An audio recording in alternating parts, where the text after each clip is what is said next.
Eu tinha uns 10 anos quando isso aconteceu. Acompanhei minha prima até a casa da avó dela porque ela estava muito doente. Ela morava em um bairro pequeno, a algumas horas de onde eu vivia, e como tínhamos a mesma idade, nossas mães acharam que seria uma boa ideia eu passar alguns dias com ela para que não ficasse sozinha nesse momento tão difícil.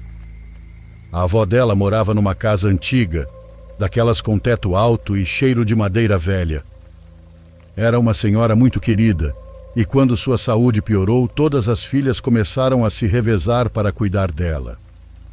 Eu e minha prima éramos mandadas para fora à noite, quando as adultas chegavam para fazer vigília, então nós duas íamos rezar na igreja que ficava a uma rua dali. Era uma igreja antiga, com apenas algumas velas acesas e nada mais. Pelo menos quando eu fui, não tinha lâmpadas nem luzes modernas. Tudo era iluminado pelas velas deixadas pelos vizinhos. Sempre rezávamos em frente a um santo que ficava num canto perto da entrada, e todas as noites havia sempre uma freira lá. Uma de preto, ajoelhada, rezando em silêncio. Nunca nos dizia nada, não se movia, parecia nem perceber que estávamos ali. Na terceira noite em que fomos, a avó já estava muito mal. Eu soube porque vi minha prima chorar pela primeira vez. Ela nem terminou o terço. Quando estávamos rezando, ela se levantou de repente e saiu da igreja, e eu fiquei sozinha, mas senti que precisava fazer alguma coisa, como se de alguma forma aquilo dependesse de mim. Mas a verdade é que naquele momento eu nem acreditava de verdade. Me questionava se Deus existia, se aquilo que eu fazia servia para algo. Mas mesmo assim fiquei ali diante do santo e pedi um milagre. Não pedi para salvar a avó, porque ela já estava muito mal. Pedi que, se não pudesse fazer mais nada, ao menos desse paz para minha prima, para a família dela, e que me desse fé, fé para acreditar. Terminei de rezar, me levantei e caminhei em direção à porta. E foi então que, pela primeira vez, percebi que a freira já não estava olhando para o santo. Agora estava de perfil, olhando para mim. Não parei, mas senti o medo tomando conta do meu corpo, como se uma corrente fria tivesse passado pelas minhas costas. Continuei andando. Passei por ela e não sei porquê, mas olhei para trás. O rosto da freira estava coberto de cera derretida. Não tinha expressão, não tinha olhos, só a forma de um rosto deformado pela cera. Saí correndo e alcancei minha prima bem na esquina, quando um dos tios dela já estava chegando para buscá-la. Foi quando nos avisaram que a avó havia deixado esse mundo. No dia seguinte, fizeram a missa naquela mesma igreja. O padre se aproximou de nós no final e disse que tinha visto como rezávamos todas as noites pela senhora Arlinda e que isso tinha sido o certo a se fazer. Eu, com o coração na garganta, criei coragem para perguntar sobre a freira, aquela que rezava todas as noites perto da entrada. O padre sorriu e me disse: "Aqui não há freiras, minha filha. Faz décadas que não há uma sequer nesta igreja." Bom, acho que não preciso dizer mais nada, né? Obrigado por me ouvirem.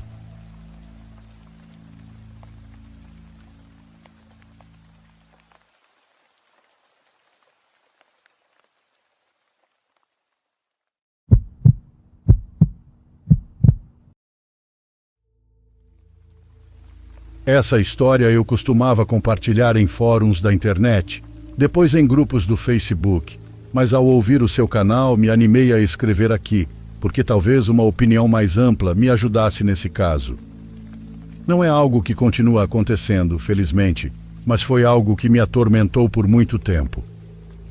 Quando eu tinha 7 ou 8 anos, e isso eu lembro perfeitamente, uma tia me deu de presente uma boneca no meu aniversário. Era uma boneca linda e eu adorava. Era uma daquelas bonecas chamadas Expressão, que descobri muitos anos depois que eram feitas na Espanha.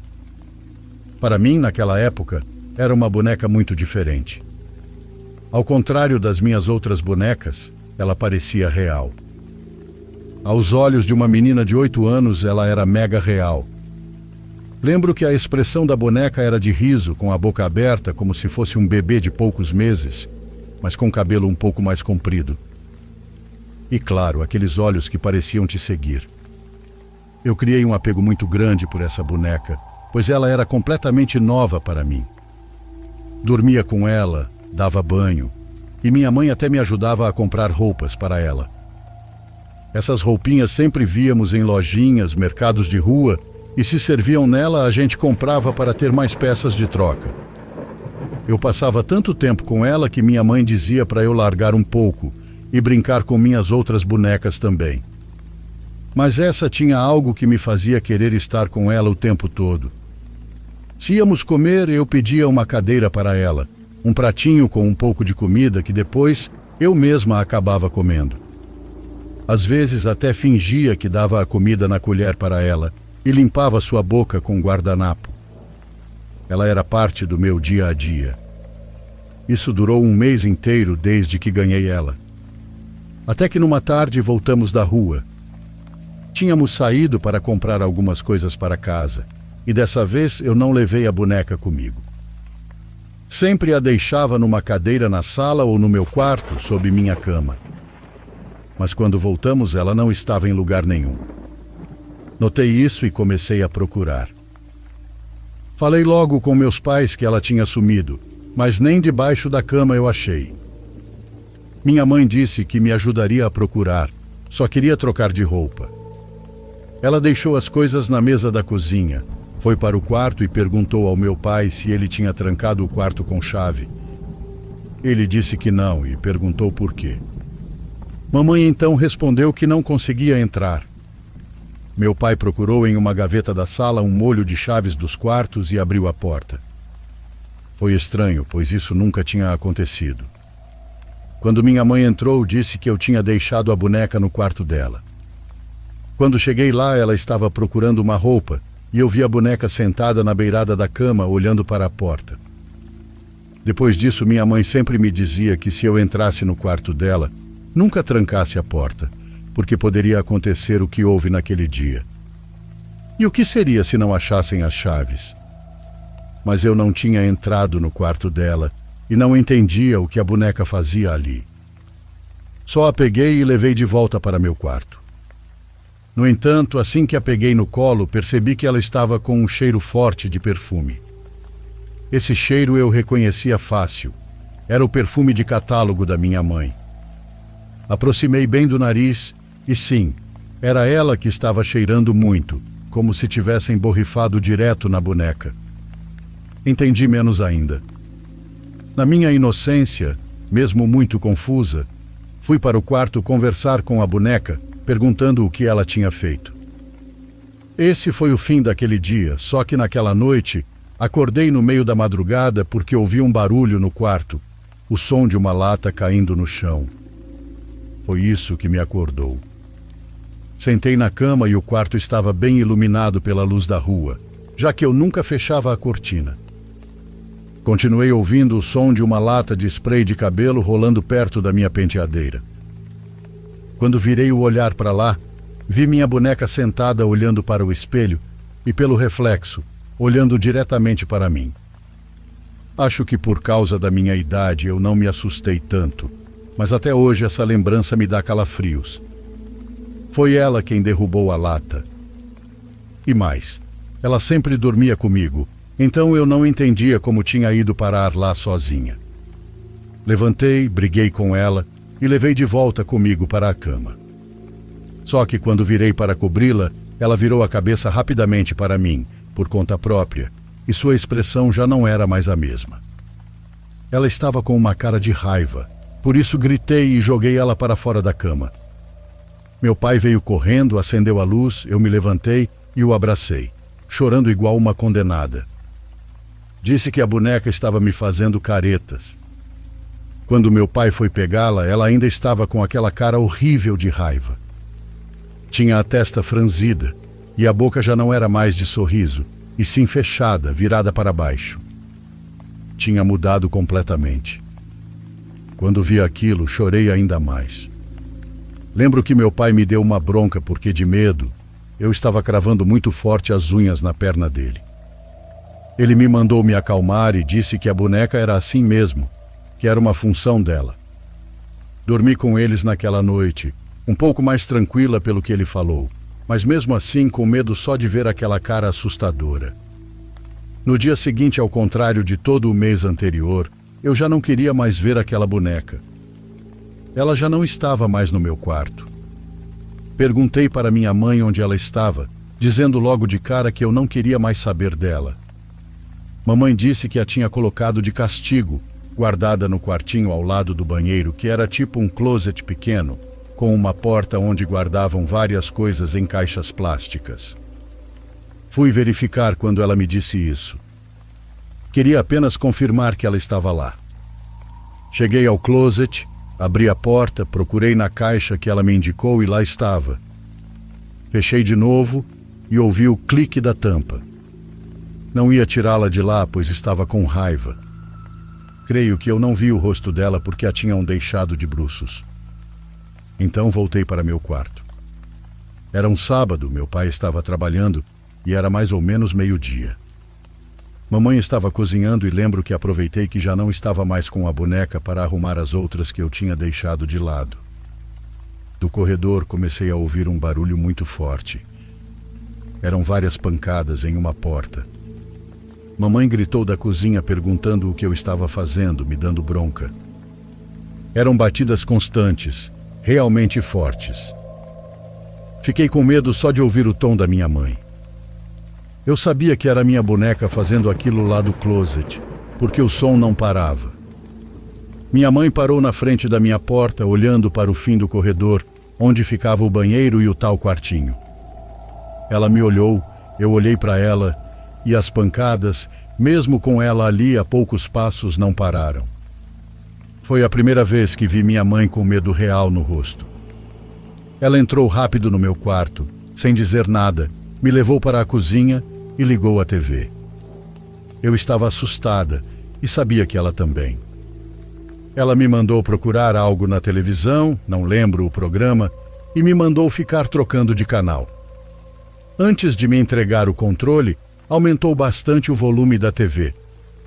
Isso me distraiu, e o som da televisão não me deixou perceber que ela não estava mais ali comigo. Aqui vem duas coisas. A primeira é que desde esse dia nunca mais vi aquela boneca e também não senti falta. Agora eu a lembrava com medo. Voltei a brincar com minhas outras bonecas palitos e, por ser criança, acho que fui esquecendo esse assunto aos poucos, sem dar muita importância. Diferente de anos depois, quando essa lembrança passou a ter um peso diferente. A segunda coisa é que, quando cresci, meus pais me contaram que naquela noite em que os acordei gritando, meu pai sim percebeu que o rosto da boneca tinha mudado. Ele também se assustou, mas não quis me contar a verdade naquela hora. Disse que aquilo não era função nenhuma da boneca. Eles guardaram ela para mostrar à minha tia depois. Porém, após o episódio do closet, quando minha mãe me colocou na cozinha com a TV alta para me distrair, ela foi até o quartinho. Bom, mesmo o som já tendo parado, ao abrir a porta encontrou a caixa meio aberta com a boneca quase para fora. Só que agora ela não tinha mais a cara de raiva. Tinha voltado ao rosto de riso, com a boca aberta como antes. Minha mãe então decidiu guardá-la em outra caixa, mais no fundo ainda. Ela disse que sim, era a boneca que estava fazendo aquele barulho. Meus pais me contaram anos depois que talvez por causa do carinho que eu dei a ela, a boneca de alguma forma se achou uma criança também. Talvez algo andasse pela casa, ou talvez aquela boneca tivesse algum tipo de energia dentro dela. Podiam ser várias coisas, porque isso nunca tinha acontecido antes. A boneca era nova quando minha tia me deu. Eles acabaram devolvendo para ela, contando tudo o que aconteceu. Minha tia vendeu a boneca. Com ela não aconteceu nada, e não teve dificuldade em acreditar no que contamos. Depois eu mesma contei para ela o que aconteceu. Com o passar do tempo, comecei a acreditar que talvez sim, por tê-la tratado com tanto carinho, de alguma forma dei vida àquela boneca. Pode parecer ridículo, eu sei. mas então por que ela começou a fazer tudo aquilo?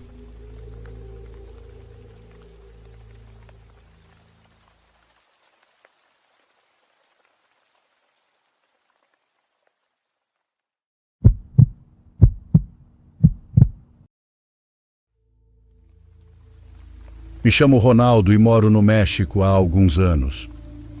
Aqui tenho meu trabalho de escritório que não me encanta, mas me dá estabilidade, e também minha namorada, com quem já estou há um bom tempo. A rotina me traz certa paz, mas de vez em quando gosto de escapar, nem que seja por alguns dias, só para mudar de ares. Por isso, quando meu amigo Oscar me convidou para ir à casa dele em Toluca, não pensei duas vezes antes de aceitar. Nos conhecemos há vários anos, então fiquei feliz que depois de quase 3 anos sem nos vermos, surgiu a oportunidade de convivermos de novo como antigamente. Ele sempre foi diferente, mas nessa última visita, notei que estava ainda mais envolvido com aquelas coisas de que sempre gostou. Há algum tempo ele se aprofundou em temas de energia, anjos, bruxaria e tudo mais. Sempre achei meio estranho, mas respeitava. Agora ele até tinha um quarto com um altar cheio de velas, cristais e coisas que nem conseguia identificar. Aquilo não me incomodava, mas admito que a casa tinha um clima esquisito. Não quero parecer exagerado, mas era como se o ar ali fosse ruim de algum modo, sabe? Às vezes eu sentia dor de cabeça sem motivo, e à noite tinha dificuldade para dormir, mesmo cansado. Oscar insistia em ler minhas cartas. Dizia que podia me ensinar a meditar, que até poderíamos invocar algo se eu quisesse. Obviamente disse que não, que ficasse só nas cartas. Ele falou sobre coisas muito pessoais, algumas que nem me lembro de ter contado para ele. Quis acreditar que era porque nos conhecemos há anos e ele devia se lembrar de detalhes, mas mesmo assim fiquei com uma sensação estranha. Apesar disso, me diverti.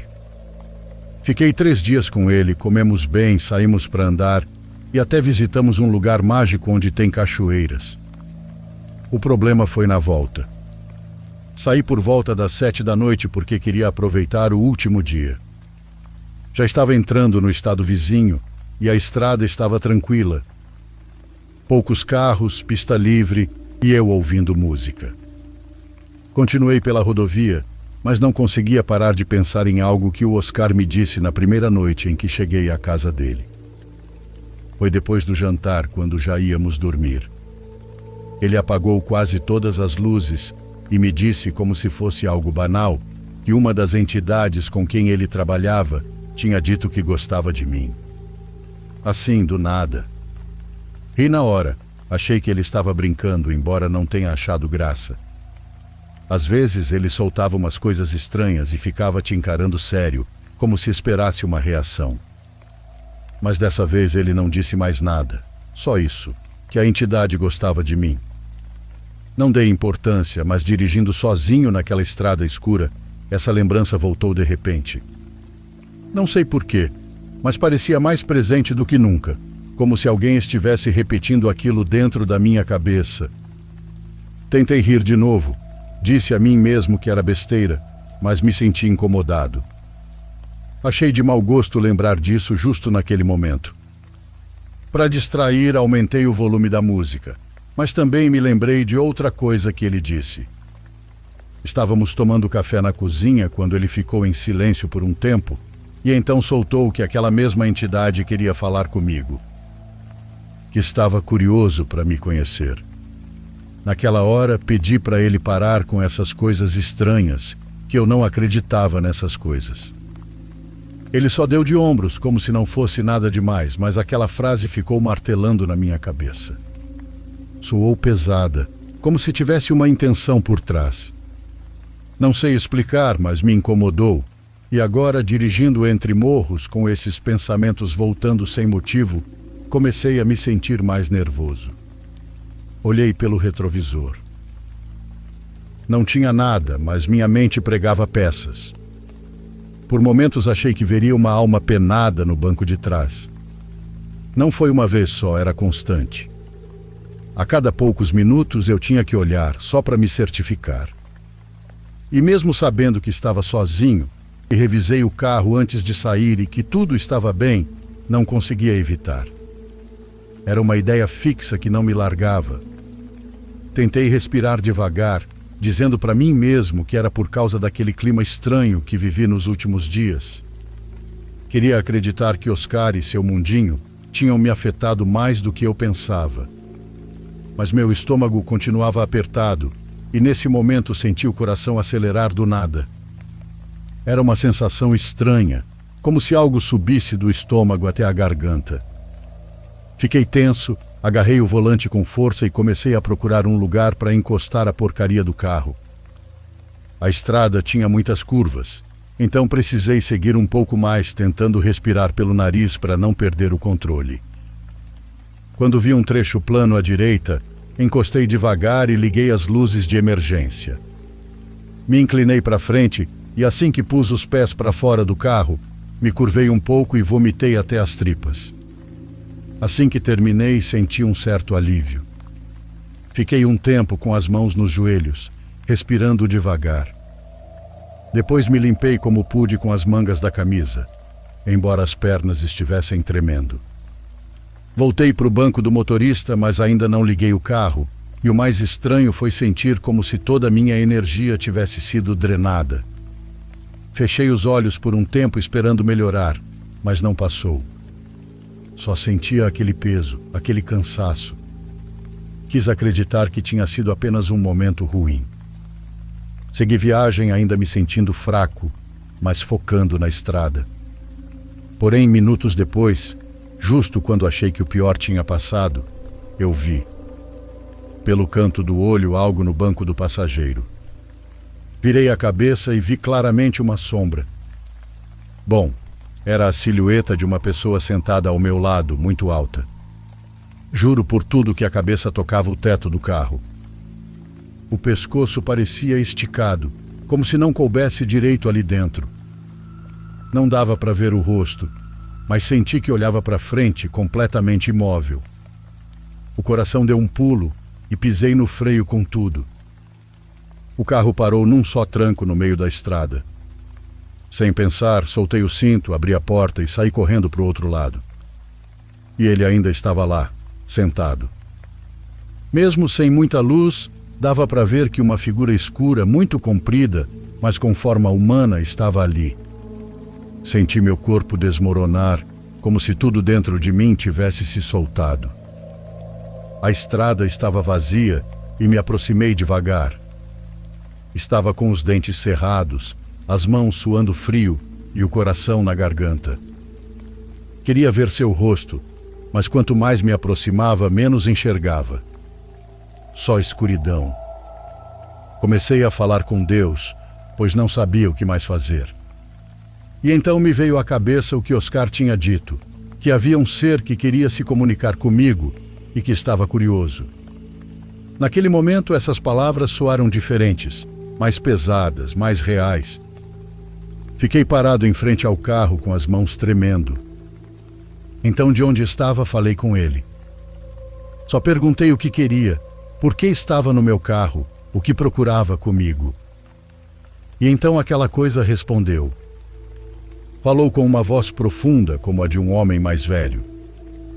Era uma voz muito grossa, mas tranquila. Disse que eu voltasse para o carro, que não queria me machucar, que só estava cuidando de mim. Isso foi o que ele disse, que estava cuidando de mim. Um arrepio desceu pelas minhas costas, como se tivessem jogado água gelada em mim. Eu não esperava uma resposta assim. Não queria que ele falasse, e achei que ia ficar em silêncio, que ia sumir, ou que tudo era coisa da minha cabeça. Não sabia se corria ou se ficava. Disse que não queria nada, que me deixasse em paz. Disse que acreditava em Deus, que não tinha nada a ver com o que ele era. Mas ele não se mexeu, e o que fez foi pior. Se inclinou um pouco pela janela, girou a cabeça e deixou parte do rosto aparecer do lado de fora. E isso foi suficiente. Não vi direito por causa da pouca luz, mas agora sua pele era tão branca que se destacava mesmo no escuro. Parecia um homem não tão velho, mas o rosto era estranho. E o mais perturbador era que parecia estar sorrindo. Um sorriso pequeno, como se já soubesse o que eu ia fazer. Disse que Oscar o havia mandado para cuidar de mim, que eu não me preocupasse. Dizia que era melhor eu entrar no carro e que tudo ia ficar bem. Nada nele me transmitia confiança. Aquela voz calma não era tranquilizadora, e até seu jeito de falar parecia sugar a energia da gente. Naquele momento me senti como num sonho. Então fechei os olhos com força e comecei a falar com Deus. Não pensei em outra coisa a não ser Deus. Pedi com todas as minhas forças que me protegesse e me afastasse de todo o mal. Repeti as orações uma e outra vez com o coração apertado. Passaram vários segundos, não sei quantos, mas quando finalmente abri os olhos, não havia mais ninguém no banco do passageiro. O carro estava vazio. A primeira coisa que ouvi foi o barulho de um caminhão passando como se nada tivesse acontecido. Fiquei parado mais um pouco, me certificando de que não estava alucinando. Eu estava sozinho, então com o corpo tremendo, entrei de novo no carro e continuei dirigindo com medo. Olhava os espelhos o tempo todo. Sentia que a qualquer momento poderia vê-lo ali de novo, mas aquilo não apareceu. Assim que vi um posto de gasolina, parei. Fiquei lá um bom tempo, sem falar com ninguém, sentado no carro, sem desligar o motor, só olhando para frente. Peguei o celular e liguei para o meu amigo para saber o que estava acontecendo. Perguntei se ele realmente tinha mandado algo ou se sabia o que era aquilo. Ele jurou que não tinha feito nada, que não entendia do que eu estava falando. Sua voz parecia normal, como sempre, e isso me deixou ainda mais nervoso. Não sabia se acreditava ou não. Não disse mais nada, apenas orei de novo. Me agarrei nisso o caminho inteiro até chegar em casa. E embora nada mais tenha acontecido, não consegui me livrar da sensação de que tinha visto algo real. Fiz uma limpeza espiritual assim que pude. Só de a senhora colocar a mão na minha cabeça, já disse que havia algo ali que não era meu, que não veio comigo, mas que havia se agarrado a mim. Depois conversei com Oscar com mais calma. Ele só respondeu que talvez sim. Talvez tenha sido aquele ser que queria se comunicar comigo. Disse que às vezes eles se manifestam assim, mas que não podia confirmar. Também me disse que nas estradas há muitas almas que não encontraram descanso, que podia ter sido uma delas. A única coisa que ele não conseguiu explicar foi como aquela coisa sabia o nome dele. Até hoje essa continua sendo uma das experiências mais estranhas e bizonhas que já vivi.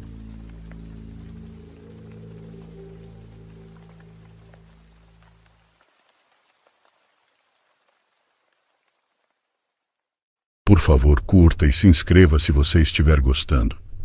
Agora continuamos.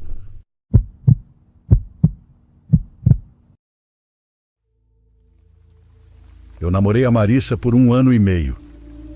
No começo ela era uma das pessoas mais intensas que eu já conheci, mas não de um jeito ruim. Ela era apaixonada, carismática e conseguia conversar sobre qualquer coisa por horas. Quando ela te olhava, era como se te puxasse para o mundo dela.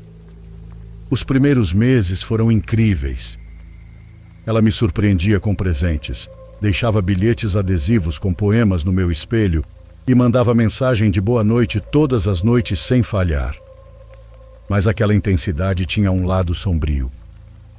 Ela não sabia ser calma ou esperar para ver. Tudo era ou perfeito ou catastrófico. Se eu demorasse 5 minutos para responder uma mensagem, ela mandava uma enxurrada de textos, primeiro preocupada, depois com raiva e então pedindo desculpas. Foi piorando aos poucos, quase imperceptivelmente. Uma vez ela me acusou de traição porque eu curti uma postagem no Instagram de uma garota com quem eu não falava desde o ensino médio. E quando eu dizia que algo que ela fazia me deixava desconfortável, ela simplesmente se desligava por completo. Não digo que ela só ficava em silêncio, Quero dizer que ela sentava no meu apartamento por horas olhando para a parede, recusando-se a ir embora até eu dizer que estava tudo bem. A primeira vez que ela apareceu no meu trabalho sem avisar foi 6 meses depois de começarmos a namorar. Ela trouxe café e agiu como se fôssemos um casal de seriado. Eu ri, mas a segunda vez foi porque eu não atendi uma ligação dela. Ela ficou estacionada no pátio até eu descer. Tinha chorado. Eu disse que aquilo não era normal, e ela apenas sorriu e disse: "Você faria o mesmo por mim, né?" Eu não soube o que responder. Continuei arrumando desculpas para ela. Traumas, abandono, problemas da infância. Achei que se eu apenas mostrasse que não ia abandoná-la, ela ia se acalmar. Mas na verdade, quanto mais eu dava, mais ela precisava. Eventualmente eu cheguei ao meu limite e disse que precisava terminar. Ela não gritou, nem chorou, apenas me encarou em silêncio por alguns minutos. Então assentiu e disse: "Você acha que acabou para você, mas não acabou para mim." Lembro do quão gelado aquilo me fez sentir, como se não fosse nem uma ameaça, apenas um fato. Naquela mesma noite bloqueei ela em tudo e mudei meu número. Até pedi ao síndico do prédio para trocar de unidade. Por algumas semanas achei que tinha funcionado.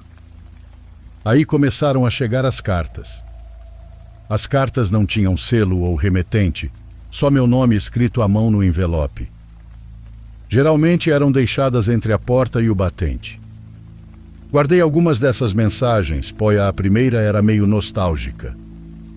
Dizia: "Sinto falta de acordar com você. Ainda durmo do lado da cama onde você costumava deitar." A segunda foi mais estranha e dizia: "Você sempre checa a porta 3 vezes antes de dormir.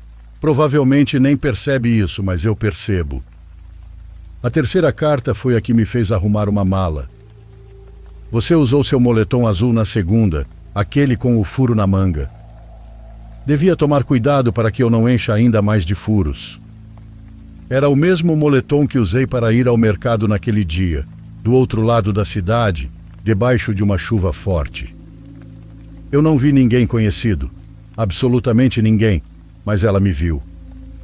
Naquele momento percebi que mudar de bairro não seria suficiente. Consegui um bom emprego em outra cidade e não contei a ninguém, exceto meu irmão e minha família mais próxima. Não deixei endereço de encaminhamento, criei um novo e-mail para o trabalho e não vinculei nenhuma informação pessoal. Desapareci completamente. Até consegui uma caixa postal com um nome falso. Achei que isso bastaria e por um tempo bastou. Muitos meses se passaram e eu dormia tranquilo. Voltei a sair com pessoas, mas nada sério, apenas encontros e um cinema de vez em quando. Mas voltei a rir. Voltei a me sentir humano. Até que em um sábado abri minha caixa postal e encontrei um envelope. Novamente só meu nome, sem selo ou remetente. Dentro havia uma Polaroid. Era uma foto minha, tirada de costas, enquanto eu entrava no prédio do meu apartamento. Estava com os fones de ouvido e um café na mão. Estava frio e dava para ver a chuva na calçada e as montanhas ao fundo. Olhei atrás da foto e em tinta vermelha estava escrito: "Seu corpo se inclina quando você está cansado." Não esperei e me mudei de novo, mais rápido dessa vez. Paguei em dinheiro por um aluguel em outro bairro, um prédio menor e com menos moradores. Troquei de emprego de novo e disse ao meu chefe que precisava ir para o home office por conta de assuntos familiares. Adotei um cachorro de resgate, grande e barulhento, um pastor alemão misturado para tentar manter minha sanidade. Apaguei quase tudo online, deletei redes sociais e aplicativos. Fiquei invisível por quase 1 ano e não recebi mais cartas ou fotos. Comecei a acreditar que ela tinha ido embora de vez, até que apareceu o bilhete adesivo. Estava grudado na minha porta quando voltei de passear com o cachorro. Um post-it amarelo escrito com tinta vermelha: Não gostei da barba. Senti meu estômago despencar. Eu tinha deixado a barba crescer fazia uns 3 meses. Ninguém me via com ela, exceto o meu cachorro. Naquela noite eu a raspei. Tentei me convencer de que era coincidência, mas na manhã seguinte havia outro bilhete preso no limpador do para-brisa do meu carro. Procurei a polícia de novo e registrei outro boletim. Disseram que sem ameaças ou danos materiais não podiam fazer nada. Pensei até em esperar e confrontar a pessoa, mas se fosse realmente ela, todos sabemos o que aconteceria comigo caso me exaltasse. Perguntei se podia pedir uma ordem de restrição e disseram que eu precisaria provar que ela esteve perto de mim, o que sem vê-la ou pegá-la no ato era quase impossível. Mudei meus hábitos e comecei a prestar atenção em tudo, como trancar portas e fechar cortinas. Dormia mal e ficava deitado por horas olhando para o teto, esperando ouvir qualquer coisa. 2 semanas se passaram sem nenhum incidente. Comecei a pensar se talvez os bilhetes fossem antigos, se ela os tinha deixado há tempos, e eu só notei agora. Mas no fundo, eu não acreditava nisso. Até que numa noite acordei no meio da madrugada com uma sensação horrível. Daquele jeito, como se alguém tivesse me observado e acabado de sair do quarto. Levantei e verifiquei portas, janelas, até embaixo da cama, como uma criança. Nada estava fora do lugar. Mas na manhã seguinte havia um envelope colado do lado de fora da minha porta da frente, perfeitamente alinhado. Dentro havia uma foto que eu não via há anos. Era eu e a Marissa em uma cabine de fotos no calçadão, na época em que ainda estávamos juntos. Estávamos sorrindo com a cabeça dela apoiada no meu ombro. Mas os olhos dela haviam sido rasgados na foto, como se alguém tivesse usado uma agulha ou alfinete. Me mudei de novo, dessa vez não só de bairro, mas da cidade inteira. Encontrei uma cabana pequena, 3 horas montanha adentro. Era isolada e cercada de pinheiros com apenas uma estrada de acesso. Paguei em dinheiro e usei um nome falso no contrato de aluguel que era mês a mês. Deixei meu celular antigo para trás e comprei um novo número. Adquiri um celular descartável só para emergências. Trabalho remotamente com um notebook da empresa, que só se conecta por VPN segura. Ninguém além da minha família mais próxima e meu melhor amigo sabe onde estou. Me isolei completamente. O único visitante que recebo é os entregadores que traz mantimentos de vez em quando. Durante um mês inteiro mal fui à cidade e tudo finalmente funcionou, até eu ouvir passos do lado de fora. Meu cachorro ficou louco. Na manhã seguinte encontrei as pegadas. Eram marcas de sapato indo de janela em janela. Mas não havia bilhetes nem nada deixado na casa. O que mais eu poderia pensar senão que era ela? Que ela me encontrou de novo. Mesmo que até hoje eu não saiba com certeza se era realmente ela naquela vez, passei o dia inteiro empacotando minhas coisas e dirigindo de volta para minha cidade natal. Hoje estou morando numa casa com 3 colegas de quarto que são militares. Se tem uma casa que as pessoas sabem que é melhor não mexer, é essa. Ela é uma perseguidora mentalmente instável, isso é evidente, e representa perigo para si mesma, para mim e para qualquer pessoa com quem ela se envolva no futuro. Só queria que as autoridades estivessem mais dispostas a agir antes que algo realmente grave aconteça.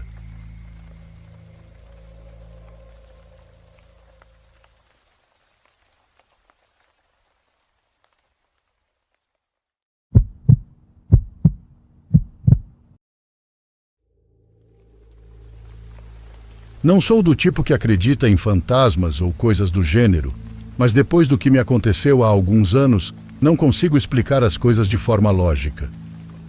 Às vezes, quando dirijo sozinho à noite, fico pensando nisso e ainda sinto um nó no estômago. Era uma noite tranquila, mas fazia bastante frio. Eu tinha feito uma entrega em uma cidade perto da fronteira com o Paraguai e precisava voltar para a fábrica com o reboque vazio. Não era uma viagem longa e, pela hora, achei que poderia dirigir sem tráfego. Só queria chegar rápido para descansar. A viagem começou normal e a estrada estava completamente deserta, sem carros, sem luzes, nada.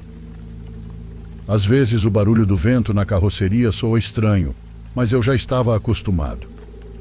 No entanto, depois de passar por uma curva fechada, ouvi algo que me fez apertar o volante. Foi como um baque seco dentro do reboque, como se alguém tivesse jogado algo pesado. Não dei muita importância. Pensei que poderia ser algum ruído normal ao passar por um buraco, mas logo ouvi outro baque, mais forte, e depois algo que parecia passos. Encostei no acostamento com a intenção de verificar. Desci do caminhão com uma lanterna na mão e fui até a traseira. A porta estava fechada com o cadeado intacto, exatamente como eu a havia deixado. Abri, iluminei com a lanterna e não havia absolutamente nada, apenas algumas cordas e ferramentas dentro da caixa. Suspirei, fechei o reboque e continuei dirigindo. Disse a mim mesmo que certamente eram os ruídos típicos de uma carroceria. Mas conforme avançava, os sons continuavam e ficavam cada vez mais claros, passos indo de um lado para o outro, como se alguém estivesse caminhando com calma. Depois, ouvi o que parecia ser um toque suave na parede, como se alguém estivesse batendo de dentro para fora. Tentei ignorar, aumentei o volume do rádio, mas os sons persistiam. O pior aconteceu quando, pelo retrovisor, vi algo que arrepiou meus cabelos. Havia perfeitamente uma marca de mão na poeira. Uma mão muito grande. Eu tinha certeza de que aquilo não estava ali. Aquela marca estava ali, perfeitamente nítida. Eu teria visto. Decidi parar novamente e meu coração batia forte enquanto eu descia do caminhão. Havia uma energia estranha no ar, uma presença que eu não podia ver. Abri a porta de novo, desta vez mais assustado do que curioso, e revistei mais uma vez. O interior estava vazio como antes, mas no chão vi algo que não estava lá da primeira vez. Marcas de sapatos, como se alguém tivesse caminhado ali. Fechei a porta com força, sentindo-me confuso com tudo o que estava acontecendo. Tentei me convencer de que tudo tinha uma explicação lógica. Talvez fossem marcas antigas ou algo que eu não notei no começo. Voltei para o volante, mas agora não conseguia me concentrar. Ficava olhando pelos espelhos, esperando não ver mais nada. No entanto, os sons não apenas continuaram, como ficaram piores. Haviam pancadas fortes, quase desesperadas, como se alguém estivesse preso e quisesse sair. Então ouvi algo que nunca vou esquecer, um sussurro. Era baixo, quase imperceptível, mas estava lá. Não entendi as palavras, mas parecia uma voz cansada e fraca pedindo algo. Acelerei. Não queria saber o que estava acontecendo, só queria chegar às habitações mais próximas. Se passaram cerca de 20 minutos, mais ou menos, pois me lembro de ouvir 4 músicas, então o reboque começou a parecer mais pesado. O caminhão perdia velocidade, como se estivesse carregando toneladas, apesar de estar vazio. Verifiquei os indicadores e tudo parecia normal. Depois do que pareceu uma eternidade, vi luzes e parei em uma lanchonete onde caminhoneiros costumam descansar. Assim que desci do caminhão, senti como se um peso enorme tivesse sido tirado de mim. Entrei, pedi um café e tentei me acalmar. Alguns conhecidos estavam lá, e um deles, um atendente, notou que algo estava errado. Ele perguntou o que tinha acontecido, e, embora eu hesitasse no início, acabei contando tudo. No começo ele riu, dizendo que eu estava muito cansado, mas quando mencionei as marcas de mão e os sussurros, sua expressão mudou completamente. Armando ficou calado por alguns segundos. Depois trocou completamente de assunto e acabei deixando por isso. Naquela noite, mesmo com medo, e ainda ouvindo os barulhos, levei o reboque direto à base e o entreguei. Não quis contar nada, só queria me afastar dali. Desde então, toda vez que passo por aquela rota, lembro do que aconteceu. Talvez tenha sido mistura de muitas coisas sobrenaturais, mas há algo que não consigo tirar da cabeça. Aquelas marcas de mão no pó, tão claras, como se alguém quisesse sair.